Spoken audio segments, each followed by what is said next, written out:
Hello, my name is Ashley. In today's lesson, we are going to learn how to write a resume. But before we get started, let's see if you can relate to Krista's situation. Krista, who grew up in the country of Ethiopia, just moved to Texas. She's a single mother who needs to find a job that will allow her to support herself and her 2 children. While Krista doesn't have a lot of job experience, she did some data entry for her sister's company a few years ago, but after searching on websites like CareerBuilder, Indeed.com, and ZipRecruiter, she is a little concerned about some of the things required to even apply for jobs. For example, one of the jobs that really interests her is that of a data entry clerk at the new AdultEdMed hospital. The job sounds absolutely perfect for her, but the position requires a resume. While Krista knows what a resume is, she's never actually written one herself, and she really doesn't know how to get started. This really is not uncommon. Writing a resume is really tough. I don't even like to write my own, but it is an important skill if we want to get the job that is right for us. Have any of you written a resume? Do you know how to write a resume? Well, that's what we're here to learn today. What is a resume? A resume is a summary of educational and work experience. Have you ever wondered why employers require a resume?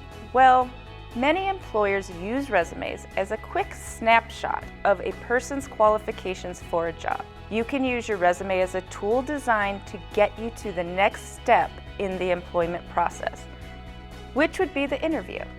What most of us don't realize is employers will typically spend 15 seconds, yes, only 15 seconds, looking at a resume before deciding which pile to put it in. The no pile, which likely ends up in the recycle bin, never to be looked at again. Or the yes pile, which might lead to a possible interview. There are 3 types of resumes: the chronological resume, the functional resume, and the hybrid resume. Chronological resumes list your work history in order of date with the most recent job on the top. Functional resumes focus more on skills and experience than work history.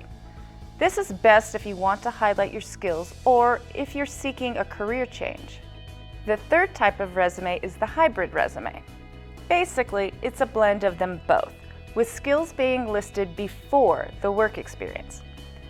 This type of resume is best if you have a mix of relevant skills mixed with similar work experience. The chronological resume is the most common format. If you don't know what chronological means, it's basically a record of events that starts with the earliest event and follows the order in which they occurred. This is called chronological order. A chronological resume lists work history in chronological order starting with your most recent job. So, maybe your most recent job was a cashier at a grocery store, down to the earliest position, which might be your first job, like a babysitter. This resume is usually preferred by most employers because it really provides a quick snapshot of work history with the most recent positions at the top of the page. It is best to use this format if you have a solid work history, your experience relates to the job you're applying for, and you have almost no periods of unemployment during this time. Now, the functional resume, unlike the chronological resume, focuses on your skills and experiences first. You should use this type of resume if you have had long periods of time where you were unemployed. A functional resume would also be useful if you are in the middle of changing careers, you recently obtained your GED, or graduated from college and you have limited work experience, or have a diverse background where you held a large variety of jobs, but no clear or specific career path. And then finally, the hybrid resume combines the chronological and functional resumes. It details both your skills and experience, backing this up with a chronological list of work history. It is flexible in nature, as it lets you tailor your resume to prospective job openings, as it basically tells the hiring manager a story. Okay, so let's now move on to reasons to write a resume. The big question here is, Why are resumes important? Well, there are a lot of reasons, but perhaps the most important is that many employers don't even look at your resume. In fact, they have a computer scan the resumes instead. And sometimes the computer will scan up to 100 resumes just to fill one position. The resume provides hiring managers with their first impression of you, and a well-written one just might be the ticket you need to get an interview. So use your resume as a sort of study guide to help prepare you for your interview. You will boost your confidence as you get ready to tell the employer just how awesome you really are. We're now going to discuss the parts of the resume. Resumes may vary depending on your career, education level, and type of position you are applying for, but there are usually 5 basic components you want to include. Those components include the context section, the objective or summary section, the experience section, the education section, and the skills section. The context section is usually located on the top of your page and will include the following information: your name, street address, phone number, email, and you can also include a professional social media or website link. The summary or objective section should be a basic overview of your professional goals. You will write 1 or 2 career goals and why you are seeking employment. Keep this section concise and to the point. The experience section will provide a synopsis or a quick snapshot of your work experience. In this section, you will want to include the companies you worked for, the dates of employment, and a list of responsibilities and achievements. Now, if you don't have work experience, you can list your education first, then list volunteer activities, hobbies, or school activities. The education section shows your academic achievements. This is where you will list schools attended, diplomas, certifications, degrees, and even digital badges you may have attained. If you have not completed school, you can list the school you are currently attending and state something like diploma in progress. The skills section shows employers that you have the skills needed to succeed in the job. Some examples of skills you might see on a resume might include the following: active listening skills like asking questions or taking notes, communication skills like written and verbal communication, so the ability to write and speak effectively with your coworkers, or computer skills like typing, data entry, or writing emails. Now we are going to look at some tips and strategies for writing a resume. First, let's go over some basic tips. Then we will look a little more deeply into each one. Don't lie. Don't include references. Don't use more than 2 fonts.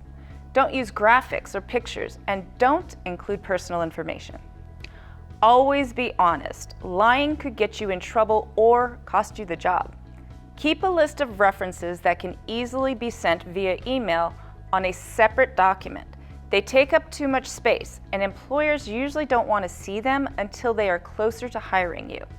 Use only 2 fonts. The preferred fonts are Times New Roman and Tahoma. Images and graphics, unless you are a graphic designer, are considered unprofessional, so it's best to avoid using them altogether. And finally, personal information like birthday, height, weight, marital status, and religion are really unnecessary on your resume because they should be irrelevant to your ability to obtain a job. So now that you understand what a resume is, the types and parts of a resume, and tips and strategies for writing a good resume, let's help Krista write a resume.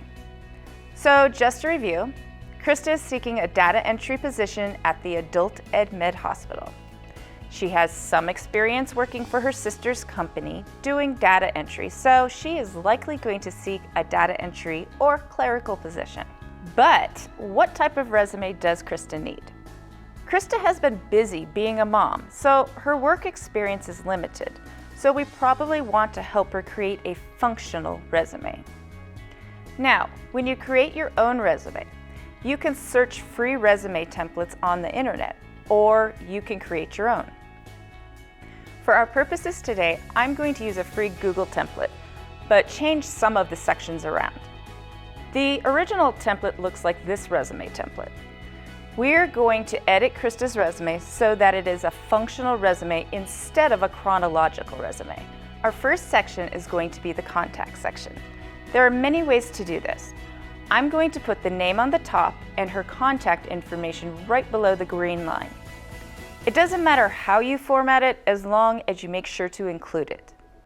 As you can see, we have the address, phone number, and email address.